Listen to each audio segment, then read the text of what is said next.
All right. So I am here today with Miss Sherri, and Sherri is a very beautiful, I want to say client, but you've become like such a friend to me. But Sherri started out in my 12-week program, and so we went through that together, which was, involving health and emotions and, all the things back then. She was like quite literally, I think you were my second client. Um, and so we started there, but we had known each other from, another group course and stuff like that before. So we had kind of known each other before that. And then I started working with mushrooms, and then I started doing my own retreats and things like that. And so that's where I want to kind of start with you. And I really just want to hear about your story. I just want to hear. It has been just such a amazing thing to watch and witness for me. And Oh so boy.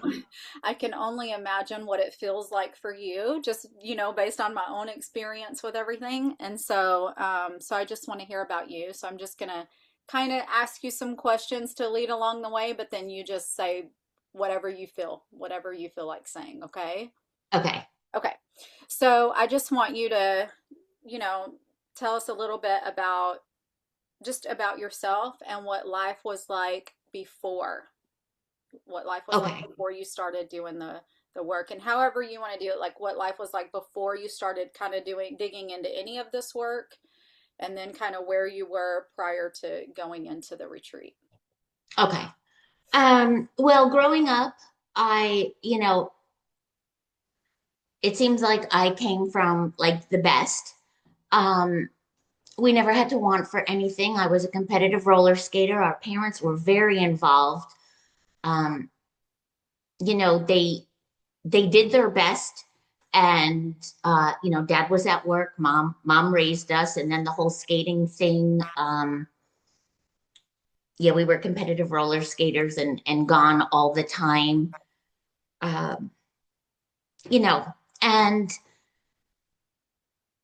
with that, um, there were still things that I didn't realize until I was an adult that I developed these patterns or these beliefs or whatever about home life. And a lot of them was like I wasn't accepted for who I was.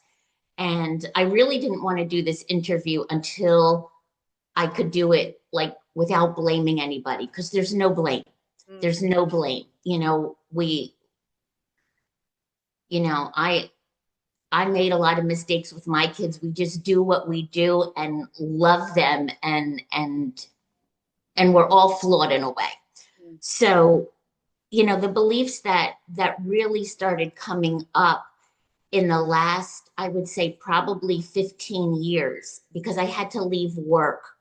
I was in 3 car accidents and I had multiple spine surgeries. So I had to leave work and I didn't realize, well, I did. I always went, do, be perfect, be perfect. Until there's nothing to fill your day with anymore. And at that same time, we left Delaware to move to Florida. One son's in Australia, the other one's still in Delaware. And for the first time, like 10 years ago when we moved down, um, I was completely alone. Yeah. My husband got a job, and he was out like 12 to 14 hours a day. And there was nothing to consume my mind except my thoughts. And then I realized how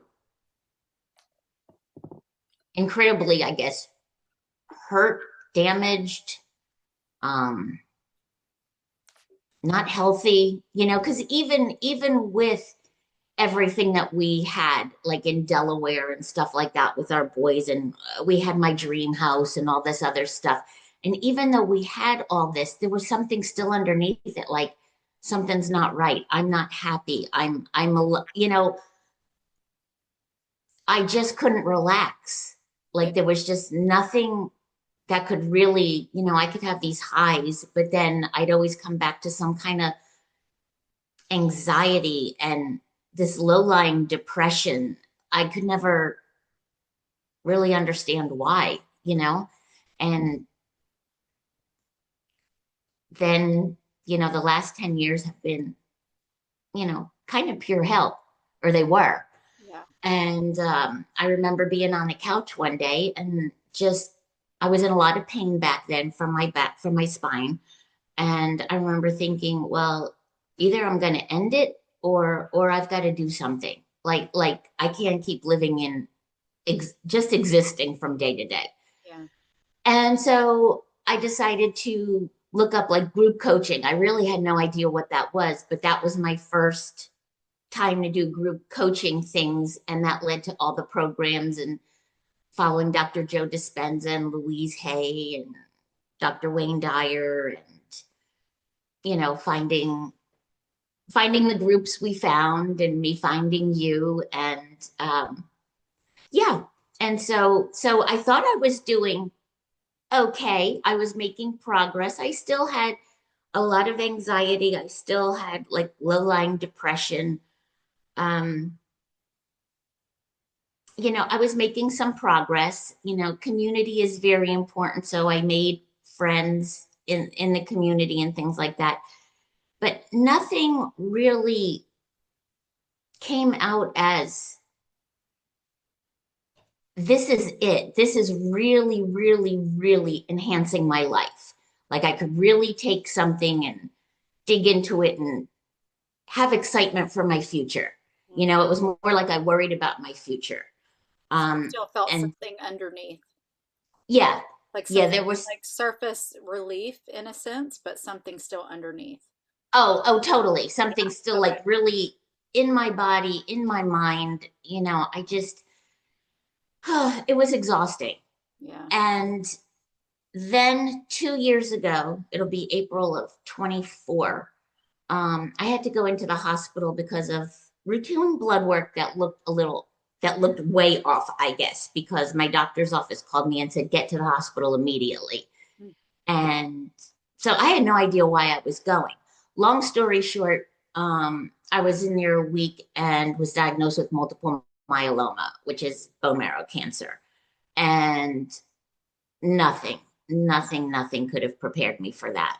Yeah. you know Thankfully, in a way, I guess I was doing these programs and courses and stuff for like 5 or 6 years because I must have had some type of tools to get through it. I mean, I don't remember the first few months after because I was so much in grief. I remember my first thought being, um,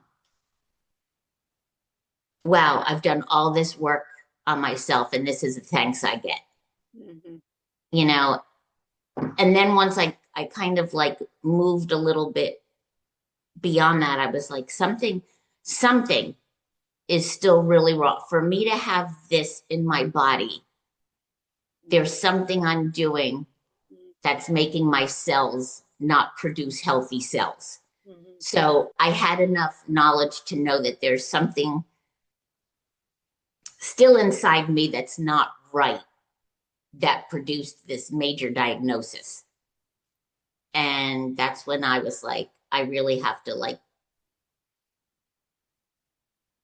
I thought I was in deep in the work as it is, but I really have to find something that, if I want to turn this around. Like I honestly feel like looking back on it now, you know, my cells weren't in a healthy environment to produce healthy cells. Hmm. Like whether it's anxiety or whatever it is, I felt like I was always in a constant state of fight or flight, and I usually flight, but a constant state of stress. And over time, this is what happened.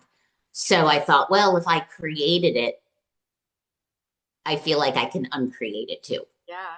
Yeah. And What, so so that's what what did got you me. know? What did you know about mushrooms? What did you know about psilocybin or anything like I knew leading nothing at into our that time. conversation? Okay. I knew nothing. I was totally against it.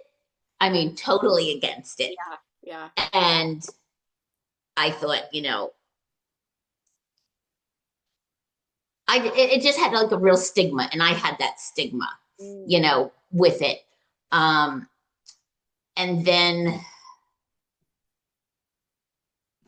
and I told you this, like before your August retreat in July, a friend that I have worked with did a plant-based medicine class, Oh like yeah, on yeah. fit. Yeah, yeah. And I didn't even know what I was signing up for because Yeah. normally it's about something else. Uh-huh. And so I just saw that she was having one like within 5 minutes, and I'm like, oh, I'm gonna go. Well, it was plant medicine. Yeah. And let me tell you, my energy itself was like throwing daggers at her. Hmm. And I even said, So because they wanted everybody to speak a little bit at the end. And I said, I hate this. I was like, if you feel somebody really resisting this, it's me. And and I just said, I just don't get it. I yeah, don't get it. I don't need to go like on some kind of trip or, whatever you hear about things yeah. like that. And and then you were saying something about mushrooms right at that point, and within a month I was at your first retreat. But like, I trusted you, and I've known you long enough to know that I thought, what could it hurt? Like, what could it hurt? You're going to be right there. I was scared about what I would experience because I know, especially from being diagnosed, I know there's like a lot of crappy feelings and stuff that I've shoved, and feelings and things that I've shoved my whole life. So I was really scared about what would come up. Hmm. But I also knew, and you also said that if you really had to get out of it, there was something that you could give us to get out of it. Hmm. And I was like, I might as well try it. Like, here I have a diagnosis that I don't want. Um, I'm going someplace with two other ladies that I highly love and value, as well as you. And let's give it a shot. And thank God I did, because this has changed my life more than anything ever did in such a short period of time. It really has been. When you think about when you really think about how short of a time it's been, it's really mind blowing. Because even for me, like watching you, it's like, oh my God, like when I count back, it's like it really has not been. Yeah. Yeah. I mean, now it's been like 8 months, but from the January retreat, it was 6 months. And it was like, how the hell can somebody like grow, and how can so much change in 6 months? Yeah, you yeah, know and I'm not saying I don't get anxious, because I still do and stuff like that. But um I've had to take Ambien. I think I was put on that when I'm 65 now. When I was like 37, and I take it every night, and I can't fall asleep without taking the maximum dose. And I couldn't, it even got to the point where I couldn't even yawn. Like, my body couldn't even relax to let out a yawn for all that time, for almost 30 years. And now I can fall asleep on my own for about a half hour yeah, yeah, before I take Ambien. Now, one of my goals is to get off of it. absolutely. But I mean, every night when I start falling asleep, like on my own, I'm like, I am falling asleep on my own, like it's really, it's like a little celebration. Yeah. So tell me about your very first experience, your first journey that we did at the first retreat. Okay. It wasn't pleasant. Hmm. I resisted a lot. I was really afraid in both of the journeys, and I really resisted a lot. Um, Tell me what that and looks then, like. For those that don't know, tell me what it looks like and feels like to resist. oh, like extreme anxiety, like you're just Hmm. so tense. I couldn't sit still. I had to pace and walk. Um, just, just feeling like you needed to burst out of your skin. Yeah, yeah. And So much trying to come up and out. You yes, just don't know and what the hell is going on. Like right, the hell is that? right, Yeah. right. And I was afraid to, I'm like, like I said, I know how much I've buried in my body. Hmm. And I was afraid. of what would come out if I had let it. And finally, I guess I did. And it was ugly. Um, in both the first and second journey at the August retreat, right away it was like very dungeony. My hands were like shackled, like in chains. There were snakes. It wasn't it wasn't pleasant by any means. But you were right there to let me know that that didn't happen to me because I'm like, what the hell? Like I was never shackled and chained, but did this happen like 1,000 years ago? Like what is this? And you just really helped me because you said that that never happened. It was the little girl like in me. That's how I felt at home. And again, it's not anybody's fault, but I just felt like from a very young age, I couldn't be me. Hmm. My emotions were too big. I have big emotions. Hmm. They were too big. And I felt like, you know, I wasn't allowed to show or express those emotions. Hmm. Um, for some reason, I just never felt like I could be me. And that's how my little brain at that time interpreted Yeah. my life is like, I'm not free. I can't be me. So the way it came out in the journey was I was in shackles, I was in chains. Um, you know, and again, like nobody did anything to me like that. It's just how I interpreted it as a little kid. That's how it feels. Yeah, the medicine is Yeah. extremely symbolic, as you know now. So Oh yeah. shows you representations of what your emotions feel like or what they represent. It's just extremely symbolic. Yes. Yeah. And that's what like I experienced the first two and the first two journey. And then when you said that, I was like, oh. And then I was kind of able to with your encouragement, like really let out a lot of painful, like just crying and sobbing Yeah. and screaming, Yeah. and a lot of it too um was what was coming up as well was forgiving myself because I was so hard. We think other people are hard on us and, oh, this one did this to me, this did this to me. But the way we lose love for ourselves Mhm. is the worst kind of betrayal. Absolutely.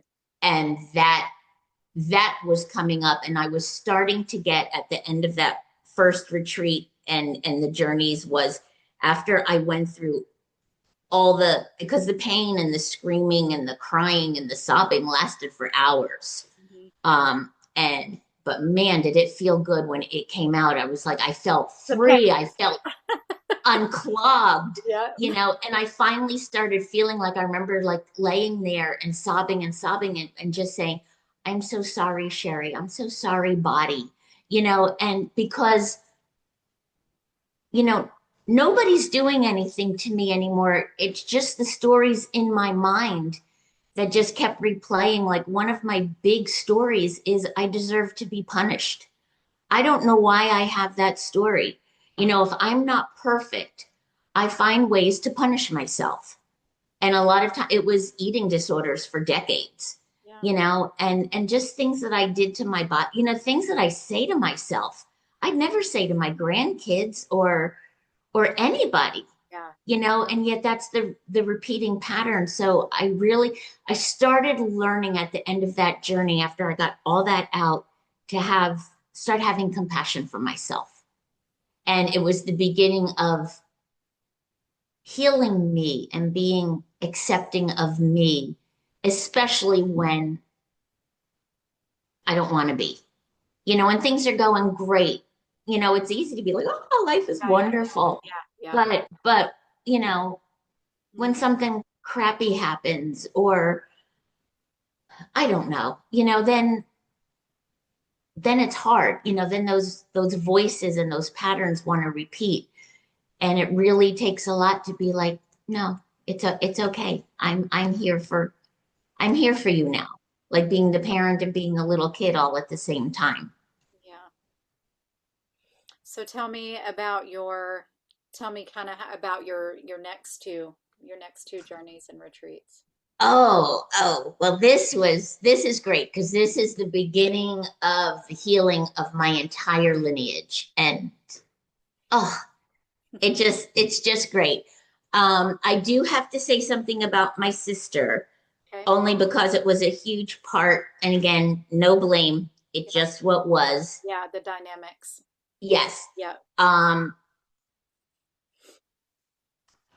when I was in my early 20s and she was in her late teens, and again, we were skaters, and I kind of went the furthest. That was like one of my gifts in life. Mhm. And um, unfortunately, she became very jealous and told me um, at that time she was like in her late teens. Again, I was like, I don't know, 22, 23. And she told me that her mission in life was to completely destroy mine. Mhm. And that was basically, and she set out to do that. She told me she was going to ruin my relationship with my mother. And she's like, and there's nothing you can do about it. And I never said anything because I thought, wow, I knew our family was hurt, not by, not by anything in particular, just generational patterns repeating themselves. Like, you know, I don't know, like I want to say here really quick. supportive. I want to say Um, really quick because I know, and it's so hard because it's like when you've kind of reached this level of healing, it's like you don't retell old stories, right? And it feels right, right. It's premature. hard to tell. I don't want It is. to like tell. I totally identify, but I really want to say, without giving too many personal details, but I really want to reiterate because you've been so kind about it here, but the level of trauma that you had and Oh, and what occurred in your childhood and just the truly feeling like you did not belong or that you were not loved. So I just really want to others to understand that the level that that is coming from without talking about all of the details. But I'm glad that you circled back around to your sister because it's like it really was so deep and so painful that yeah, created these core beliefs in you that you've been holding all of this time. And so yeah. other people wouldn't really understand the drastic level of transformation coming from Right, how you felt about your sister and your mom and what occurred with them and the level of hurt and trauma that there was to where you're at now. yeah, So I just yeah. wanted to put that in there. Okay. Okay. Yeah, I I really don't know like what to. Do you want me to yeah, I really felt like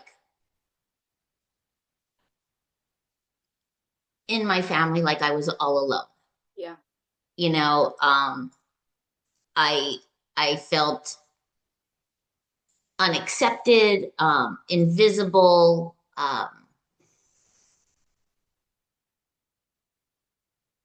Yeah, I just I don't know. This is hard because I don't want it to, I know. come across that. I know. It's okay. You can leave it at that. I just wanted to Okay. reiterate to someone Yeah, it was so very deep. deep. It was very deep. So deep and so painful and so I blocked my heart from everything, Yeah. and everyone, and my husband especially. Yeah. Um, you know, because it was just too hard to let people in. And like the thing with my sister, I thought, how could a sibling do that to their sibling. Hmm. I just didn't get it. And the amount of hurt and the amount of grief,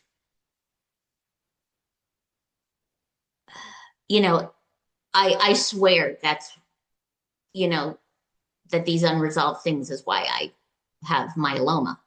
Yeah. You Yeah. know, I'm not even, and again, it's nobody's fault. Yeah. But guilt came in so bad too, because even though I had a lot of feelings, I mean, it was at the point where I hated her, and she probably hated me, because I mean, how else does all this happen? Yeah. Um, but the amount of resentment I had, and to her and to myself, Hmm. and the guilt that I carried myself because I didn't speak up. And I knew at the time, and I've known my whole life, like what good is it going to do? Like I already told myself, you're not going to be heard. Like, so why bother? So I stayed in. I remember when we were doing the 12-week together, and we had a session about your sister, and I said, I know it doesn't seem like it now, but one day you're going to be able to thank her for all that she showed you. And Because every time I heard that why? and stuff, I'm like, this Yeah, is such bullshit. yeah, you were, There's yeah, no, there's that's no not going to way. happen. There's no way. Like, we are done eternal. Like, I just need to cut some kind of Yep, cord. So she and I are never together yep, eternally ever. yep. We're not And even that's, connected in any kind of way. Yep. oh my He's God. gone and I'm done. Yeah, Yeah. I And remember. and to see the, oh my gosh, it's So just go funny to in. even think about that now. So go into the second retreat, the first Okay. journey where she comes to you. Okay. So yeah. I know, it just cracks me You up were now. like, nope, I'm not even talking to you. Yeah. My sister, my sister was coming to me. There's that to You a know, spirit. Good try. I'm not even talking to you. What are you? um, Yeah, yeah. And did I already say that she had passed? I'm not sure. Yeah, Okay. good point. So yeah, so she died of ovarian cancer, like I think it might be like 8 years ago now. I kind of like lost track. And anyway, she has come to me in dreams and stuff so many times asking for forgiveness. And I'm like, sorry, too little, too late, and really, really trying and saying things like, there's nothing I can do about it now. And I remember being like, well, isn't that convenient? There's Yeah, nothing you can do about it now. Yeah, well, great, Um, doesn't make me feel better. So that's kind of like, I didn't want to be bitter, but I was still bitter and still very resentful. And then in the October retreat, she was there trying to come to me. And I'm just like, nope, sorry, sorry. And she went away for a little bit. And then next thing I know is my brother Douglas. And Douglas was my parents' first child, and he only lived for 3 hours. Um, and he passed. And we never mentioned Douglas in the family because I think back then there was no therapy, no nothing, and I think they just dealt with it the best they could. But anyway, Douglas has always been very important in my life, and I've talked to him constantly and be like, Douglas, can you help our family out? Douglas, can you help with it? So anyway, Douglas came through after a couple of hours, and he was just like, can you do me a favor?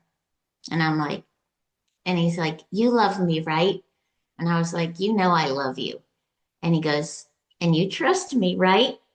And I was like, of course I trust you. And he was like a man at this time, yeah, like as I was envisioning him. And he's like, well, will you do me a favor? And I'm like, sure. And he's like, Cindy's here. And I'm like, son of a bitch, yeah, like they ganged up on me. yeah. And but it was well played by Cindy, by Yeah. my sister.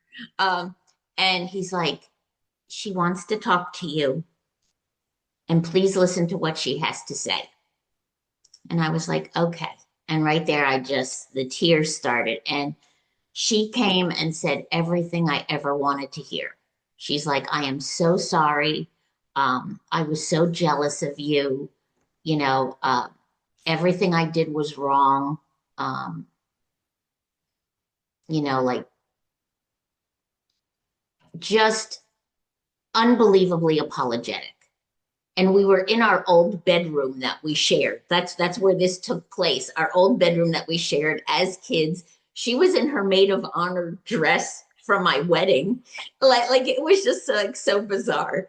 But you know, I really felt like she was so sincere and and she said things like she told me she said don't make Rich pay for my mistakes. And she's like, I'm the one that broke your heart, not him. So I'm going to start crying. And, so it was the beginning of forgiving her.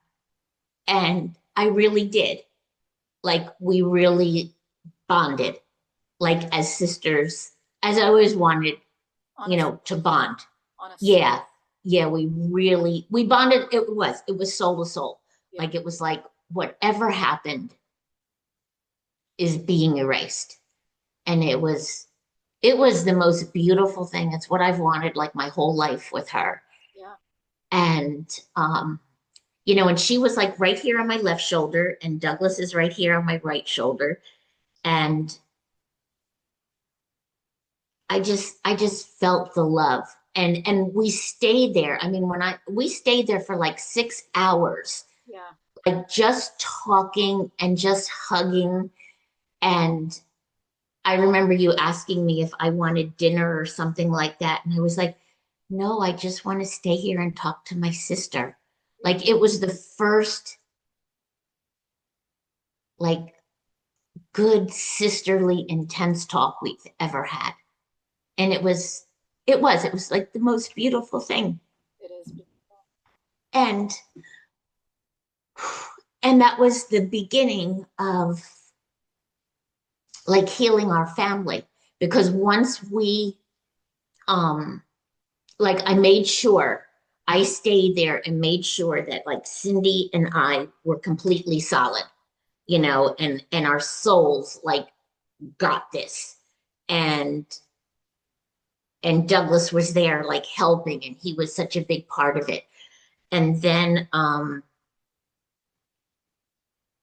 I said to Cindy, I was like, let's go to mom and dad. And my dad had passed, my mom is still here. And my mom is a little ball of anxiety, Hmm. and she doesn't talk about a lot. And I know she never really got over Douglas, you Yeah. know. Um, so I was like, why don't we go to her and heal her? And so we actually went, to the house where she is. And my dad came, and like we brought my sister in, Debbie, who's still, here. Um, and then we just healed the six of us. We just got in a circle and just like put our arms around each other and just celebrated being a family. Like we really, just enjoying each other, just in silence. And we were always like the five of us. And I was like, no, there's six of us. There was my brother. There's six of us. Yeah. And that was really important for me to get through, is there's six of us, not five, six, you know. And then in one of those journeys, somehow Douglas transported back to a baby, and I handed my mom baby Douglas. Mm. And we all just like we're so happy and so in love, you know. And I made sure, and then we stayed that way for a long time, like until I knew our souls got it. And again, like our human selves kind of don't know, Yeah, you yeah, know, yeah. or, Yeah. but our souls got it. And that's what I wanted to make sure was our souls got it. And then once the six of us were um united and solid, then I brought in the spouses and the grandkids Mm. and and kind of opened up the circle of healing Yeah. even more. Yeah. Another And then generation. we Yeah. stayed like that for a while. And then all these, you know, ancestors like were all over. Like I couldn't even see that far back. And we all like I put it as we healed generationally. Yeah. Yeah. And yeah, so that was Is that, and that's when things big. really started speeding up because I went home Mm. and I actually told um like I told my mom all about this. I told my mom because I never told her. I told her like what Cindy had said to me all those years ago that started this, you know, and I never, you know, because of however I felt inside, I never gave her the chance Mm. to be there, you know. And when I did, she was very, very supportive. She Mm. was like, I don't know what happened. I wasn't there.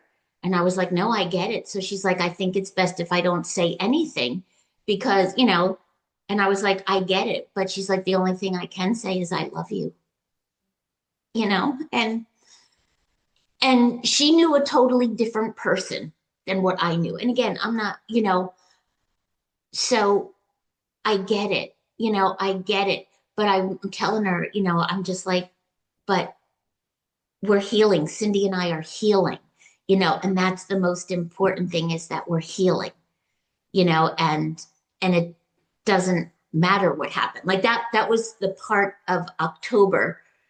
And then January just picked up right where that left off. And in such a wonderful way, as much as I wanted to like really, really heal. And it was the beginning of that. I realized in January I still had like little niggles Yeah. towards my sister. Um, and you know, something would come up and you know, in real life, and I'd be like, okay, you know, dealing with, and it would bring up, I could feel a little resentment still or something. So it's like, okay, this isn't completely cleared. I'm on my way, but it's not completely cleared. And then in January,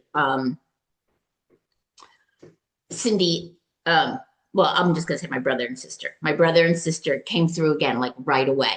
Yeah. And I remember before they came through, when I was trying to not resist and I was moving my body, and I remember thinking, as I was like doing some kind of pose or stretch or something, I remember thinking to myself, oh, I went in because my intention for that was, why do I still feel so guarded and I can't open up my heart, Mm-hmm. you know? Mm-hmm. And that was my intention for January is why can't I still let love in? Like I know what I know, and I'm still having a hard time.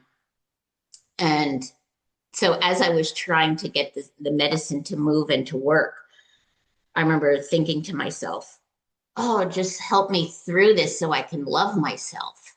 And then this voice came like, oh no, you have to love yourself through it. Remember that? And I was, yeah. And I was like, well, shit, you know? And I was like, okay. But I got it. I was like, oh yeah. Oh yeah. I have to love myself through this. So then I laid down and right there, my sister and my brother came. And it was honestly like the full on accepting my sister's love. No conditions, no, well, what about this? What about that? Just full on. open Yeah. heart, like being as vulnerable as I could possibly be with my heart. And I just let her love in, and it was so strong. And I just laid there and cried for hours, cried and cried, because it was unconditional love. And I think it might have been the first time I ever Felt it. let somebody love me unconditionally, Yeah. and huh, and it was just yeah, it was just it was so beautiful. And then again, Jesus was there, because we know that I have this thing with Jesus.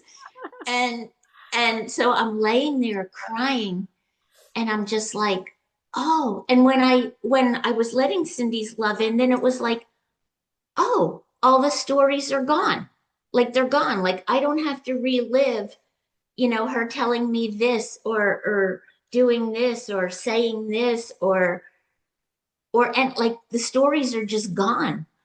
And even with um my diagnosis, it's like that story doesn't matter either. Yeah. And so I was just like, oh my gosh, there's just love. Like that's all there is. There's just love. And that's when Jesus, people are going to think, oh, she's really weird. Jesus came up and just said, that's Right. what I've been trying to tell you for 2,000 years. There's only love. Yeah. That's And yeah, so and it was more again of my family. I remember a Douglas was there. And and then I heard right after that, um, because to me, Cindy, I rely on Cindy a lot now. Like if things are going bad, she's right here. And I'm just like, and I just close my eyes and I go back to that point at the retreat when I let her love it, and I close my eyes and I relive that. I let her love in, yeah. and then things don't seem Yeah. as hard. The reference point. But yeah, Yeah. yeah, exactly. And with that, you know, I heard, or I knew, whatever, right after that, your mom's job is done and she can go at any time she chooses. Yeah. And I honestly feel that with all my soul, is that, and we, meaning my dad, my brother, my sister, and me, and we brought my sister in from her soul, and from she's still on earth, and we lifted my mom up in love, like from the earth to wherever it is, Eaters. even though it was right here, like, Yeah. we lifted her up in love. And she's, when she decides to go, it's going to be a very easy transition. And it was so beautiful. It was just so, so beautiful. And yeah. And I spent that whole time, like those 6 hours or whatever, like crying, but it was the most beautiful, beautiful, like just love. Yeah. It was just pure, Yeah. pure love. There's nothing And you can do whenever you feel that pure of unconditional love is, I mean, that's literally all you can do is cry. There's absolutely yeah, nothing else you can do. yeah, Yeah. yeah. And the second journey, I thought, oh gosh, like I knew I was stressed about it, because I thought I was going to have to release like a whole bunch, like my body's going Let to me have to talk about that for a second because that still okay. cracks me up so much. I love it.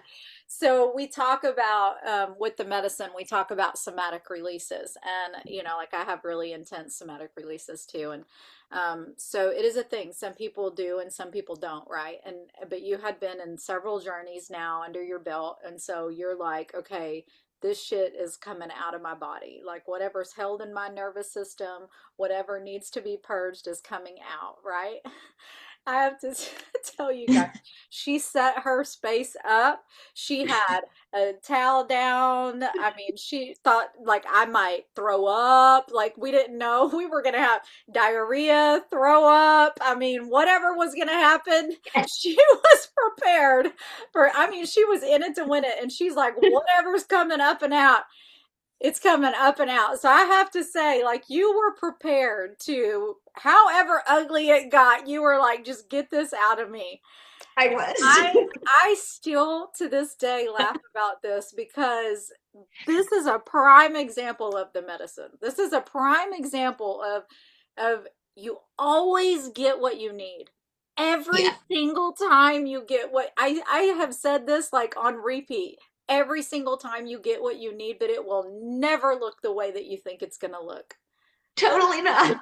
Totally not. So I had this towel out. I had toilet paper. Rolls I of had toilet paper. rolls of toilet paper, paper towels, like everything. And and then I get in the journey, and it was the most peaceful thing ever. It was like I was told this is what a relaxed nervous system feels like. Yeah. And for the You could next however get many hours, it, I was it in was fun. total peace. I cried because of love, Yeah. but I was in total peace. My body never felt more relaxed, and it was You were just, just floating. I just kept coming yeah, in there, checking on you, and you were just like, the first time you were like, this isn't anything like I thought it would be. I said, obviously. You were in just like this complete peace and bliss, and you just, yeah. you just rested in it. It was beautiful. It was absolutely beautiful. Oh, thank you. It was, and it really like I from going on these, having these journeys and your retreats and things like that. I mean, oh, and then yeah, I'll just put it in with this. Like I healed stuff I never thought I'd heal from. And like I said, it was, and I hate to put this out there because again, like nobody intentionally did anything wrong, I know. especially my mom. From But I where feel you're like now, from where you're now, you can still yes, feel that, but from where you were right. before, you could not. Oh, right, exactly. Yes. And um, like, oh, and in the journey the day before the real peaceful one, the one where Cindy and I completely, I let her love in. We decided, and well, I decided, I was like, I want to be eternally, eternally linked to her. And we are going to be, but we're eternally linked in love. That is absolutely it. It's not like I don't ever want to know she ever existed Yeah, anywhere, yeah, anything like that. Like it is like we are like this. We're bonded. We are bonded yeah. forever, and it's in sisterly love, and it's always going to be like that. And to honestly like have the resentment and feel the betrayal and feel the, you know, that and dealing with the guilt of myself for letting it go on, for not speaking up. I mean, that was even worse to me than what she did because I betrayed myself. Yeah. She might have betrayed me during life, Mm. but I'm still betraying myself. Like Yeah. that's what I was doing. And It's a oh very my God, heavy, heavy, heavy, dense energy to carry. yes, Yeah. yes. And and that's not there anymore. I'm not saying that I don't, I catch myself. Like if I'm getting Of ready to beat course. myself up, Yeah. it's like, You, oh, oh, oh. But I do. I actually close my eyes and I go back to my sister and brother being there and letting in that unconditional love. And I just sit in that for a little bit until I feel it strong enough. And then I'm like, I'm okay. yeah. I'm okay. And I mean, I never thought I could have this type of healing, you know, ever. And to have it in, I mean, it was from August to January. So what was that, 5 months? Yeah. You know, that the change, and I don't have any animosity towards anybody, you know, in my family. And you know, my family has generations of patterns of people cutting each other off. Like that's what my parents came from. Maybe that's what their parents came from. You know, we're just kind of all repeating what we knew. And yeah, and that stops, you know. It's just So, so the mushrooms, I mean, you know, I really resisted telling it. Well, nobody really knew. Rich knew. yeah, yeah, Uh, yeah. my That, one son knows, yeah. and now like everybody. But you know what? It's like I'm not ashamed or scared to say this is what I did because first of all, this is how our ancestors lived, Absolutely.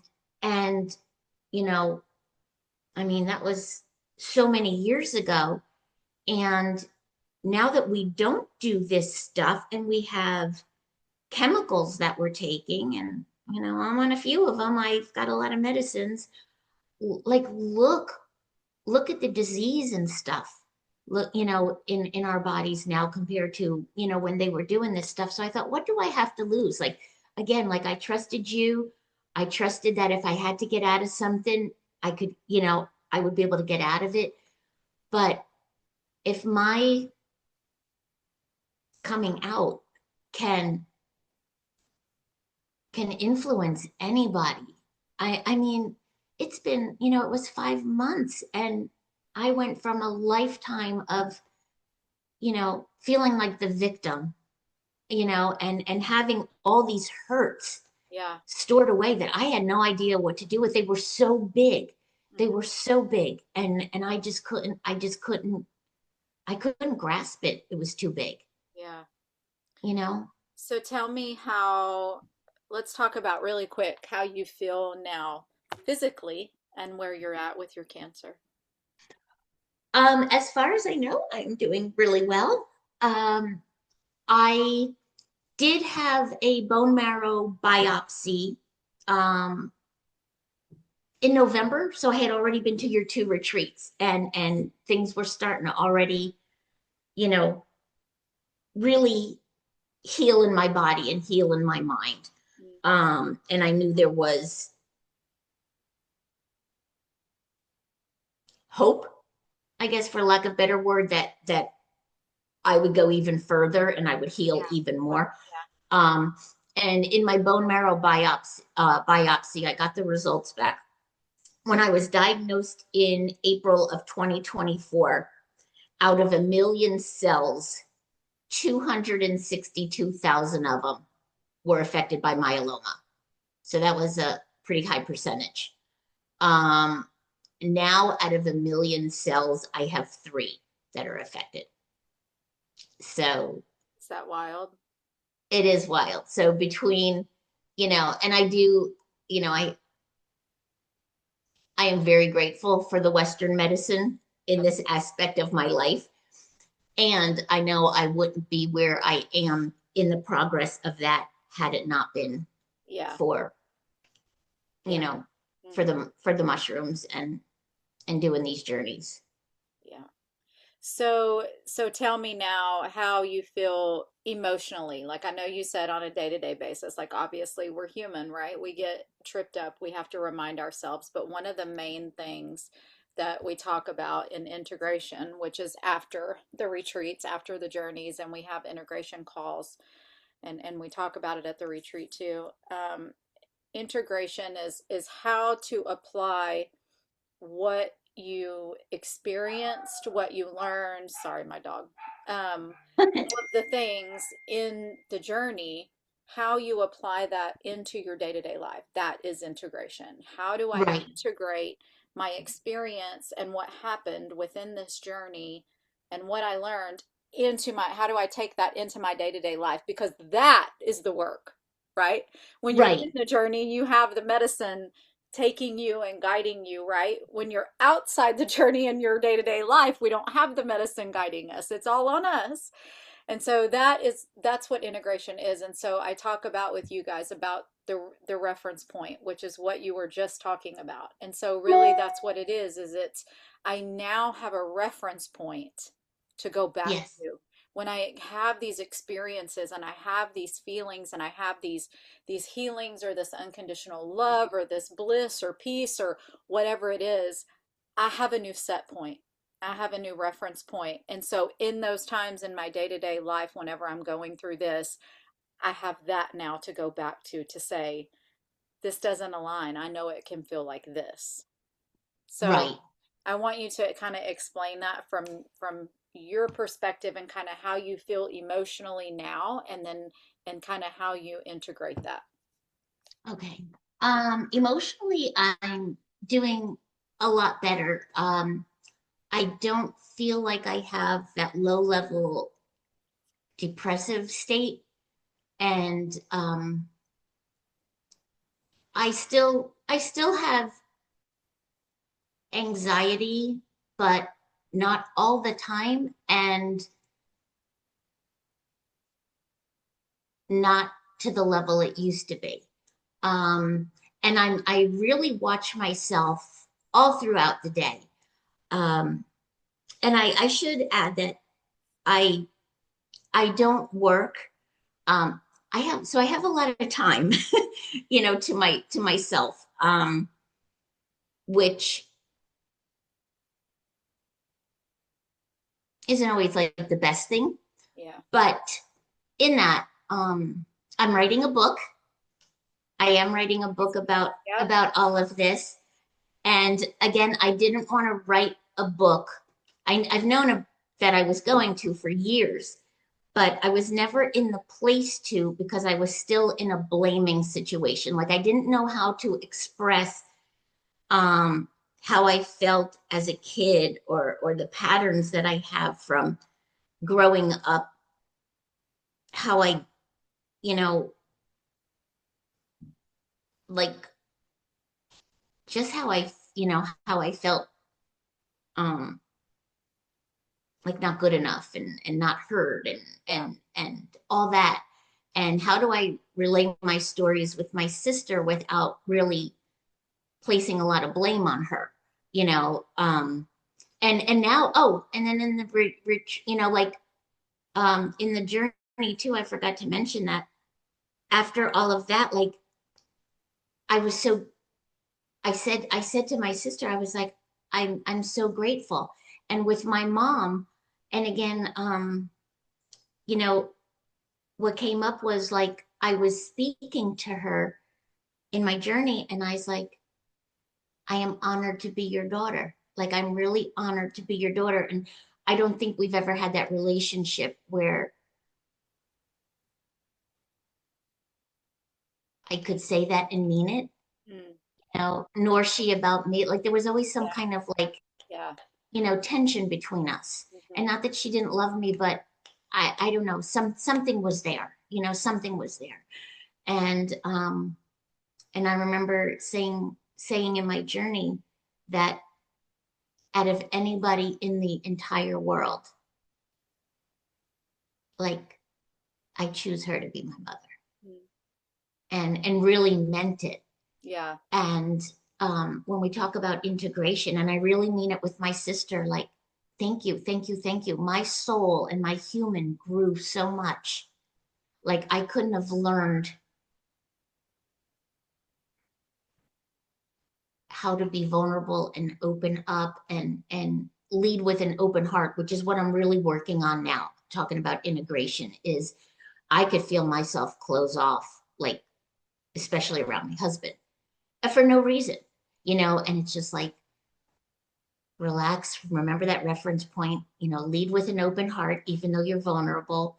But with my mom, I just went to see my mom and I told her everything that happened in the journey face to face. And I told her that I'm honored to be her daughter And I told her, out of anybody in the world to be my mom, I'm glad it was her and I want it to be her.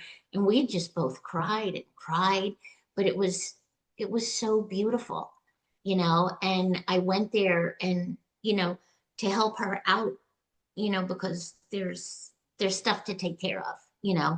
and I'll be in charge of it someday. So, we went to help her. But also like I went and I went to enjoy her. Like that's what I went to do. It was like no matter what happens, no matter what she says or doesn't say or whatever, like I'm there to enjoy whatever version of her comes out. And and our family, um like there's a lot of like I guess seriousness. Like there like the last, I don't know, since there's not like a lot of like fun. I don't know how else to put it. Laughing. And Yeah. Wait. when we came up, it was my birthday actually, the day that we were going to see her. So we bought party hats and these little whoo whoo, string, and we came in with party hats and gave her one and her aid one and these little like things that you blow that make noise. And we just had, it was like let's have fun, like something so silly, but it was just like let's just enjoy whatever time we have. Like there's no stories, like Yeah. we don't need to talk about story, there's no stories. Did you ever And think you would feel like that with her? no, Yeah. because it was, and again, like I know how much I love her and I know how much she loves me, but there was just something that just kind of didn't click, you know um and like that's gone. Like, and if it's even there still on her part, okay, that's fine. Like I'll just take whatever shows up. Like, Mhm. and because I changed, she showed up differently. Absolutely. And it was just so genuine. It was so pure. It wasn't this, fake, you know, I love you just to say the words, or, I'm honored to be your daughter, like I remember one time wanting to say that and I didn't feel it, Mhm. years ago or whatever. And it's like, no, now is the time. Like now is the time. And I do feel it. And I want to have no regret. I want her to know how much I friggin' love and admire her, because she's 91. We're all gonna go someday. And and I don't want there ever to be a question in her human mind, you know, well, gosh, does Sherri love me? Yeah. Mhm. Friggin' yeah. Yeah. So So it, in you, obviously within ourselves, like we notice the differences. We feel the shifts and yes, they're very profound, especially after journeys, right? And they're so profound inside yourself, but you're like it's almost like you feel looking around, it's like no one else could possibly understand what I'm going through or what I'm like the shift, totally. right? The transformation, the whatever, it's so profound that you're like no one can relate to what I'm going through. And so tell me about people around you now, because you're totally different from when I met Right. you. Like I said, your whole energy is different. Your voice even sounds different. The way you carry yourself is different. But, I've been in close proximity with you in Journey and everything else. But to other people outside of you, other people that you've known, for years, whatever, your whole life, your husband, whatever, tell me the changes or the difference. Like, what did they say? What did they notice? Well, my husband notices a change, and he's so open to it now, where he told me he would come on a retreat with me. Which is huge. Huge, So huge. huge. Yes, And I love because that was always like, that could be your thing. That is never going to be my thing. it. Yeah, Never, yeah, And I'm like, it doesn't have to be your thing, you yeah. know? Um, but, and he he told me that he sees a big, you know, change in me. And I find that I'm not um like I used to bicker a lot, like just as a way to keep, you Hmm. keep that wall up a bit in my Yep. heart. Like Yep. you can only get so Yep. close, and then I got to do something to, Push you away. close off. Yep. And I find I'm not doing that anymore. I did find that and this actually has been happening since like the first retreats, like people are kind of leaving my life, Hmm. whether it's friends that are no longer available. Um, it actually is an in between time with people Yeah. because Transition. when you grow and stuff like that, and I'm not saying I'm growing better than anybody, but on different planes or different Yeah. energies or whatever, people that aren't at that are going to fall by the wayside.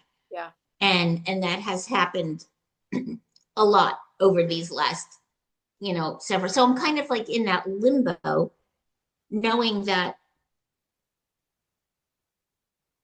people that are aligned with where I am will come in.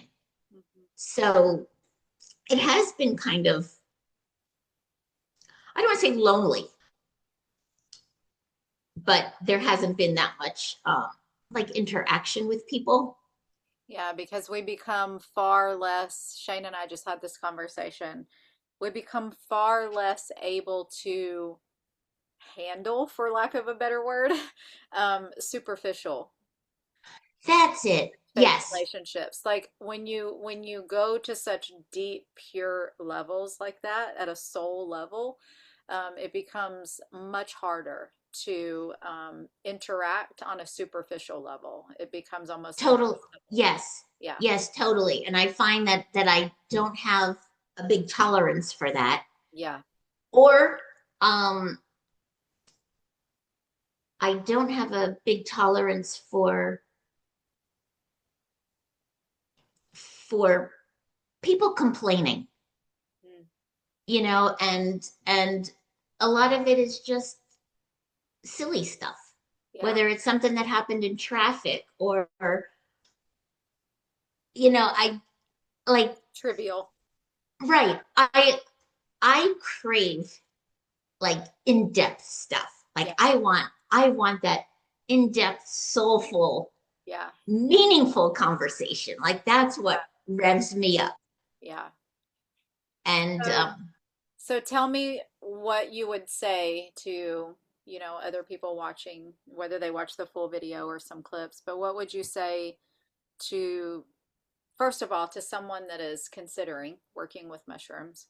And second, what, aside from your journeys, like what has your experience been with me, with the container that I hold, the retreat, things like that? okay. Oh, I forgot the first question already. So I want you to say like what would you say to someone considering Oh, okay. mushrooms and then what your experience is like. Okay.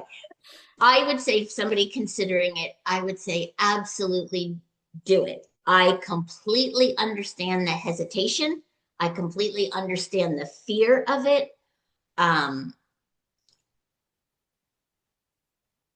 and it is the most magical thing because, first of all, it's very safe, because you are there. You helped me see something where I thought was like completely ugly and dark and hateful. And it was just little me feeling like I couldn't express myself, and looking at the same situation Yeah, yeah, two yeah. totally different ways, so it's not Perspectives. Yeah. scary anymore. Yeah. Um, this medicine combines, well, it always gives you what you need. Excuse me.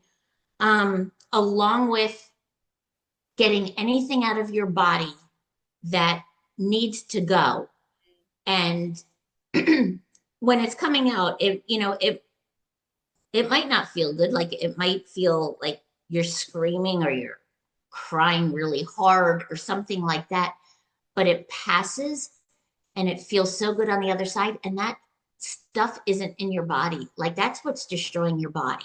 Mhm. Um, and also, it is the only thing. Oh, the very first retreat, and I had this as my intention.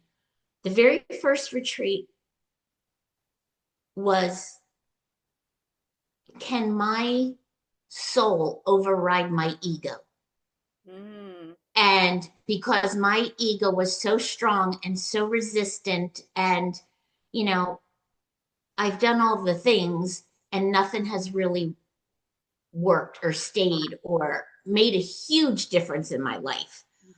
Um, and I got my answer, and it was yes. And because this medicine, it connects to your soul. I don't know how else to explain it, but you, you're you're your soul, and Yeah. your soul talks to you. Your soul tells you everything. And there is nothing that has helped me like this. Nothing. And so somebody that is thinking, oh my God, don't think, just go. Like it's amazing. And you're working with you. I'm so glad I had that 12-week experience. I mean, I've known you for a couple of years Yeah. through Yeah. other retreats and stuff like that, and have always connected. But when I did the 12 weeks with you, I was also going through a bone marrow transplant, and we had to live up at, you know, near Moffitt Cancer Center, and things were juggling very differently. And you always made sure that you tweaked things just for what I needed. Mm. And I always felt like, oh my God, like, just because it's week 3, and this is the agenda for Yeah. week 3, Yeah. like that we have to follow that agenda. Like, I was going through something really, really big. And so you tweaked it however, you personalized it just to me, just as I know you do for you know, for others. And so that gave me like, and I remember Rich, um, my husband, he was, he kind of questioned some of the things I did. He's always like, I'll let you go find your way. But certain people I've worked with and stuff, he's like, I'm not sure. Yeah. And with you, he was like, you know what? She is the real deal. And I'm like, he goes, if I ever, worked with anybody, he'd be like, it would be her. I love And Rich. now it's like, I'll go to a retreat, you I know? love Rich. And so and then at the retreats, you just hold this safe container for us. And um I just love everything about it, because we start with like a little meditation and a little talk, and we get comfortable. And then and the ones that I've been to, you've done the spinal flow, and then the journeys are just,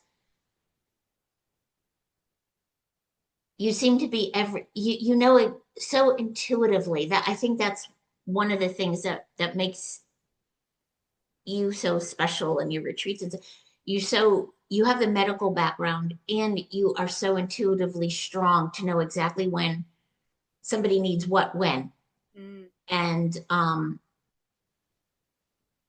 even though there's other people, like there was never a time in any of them where it was like, oh my God, I'm going through something, like, where the hell's Shelly?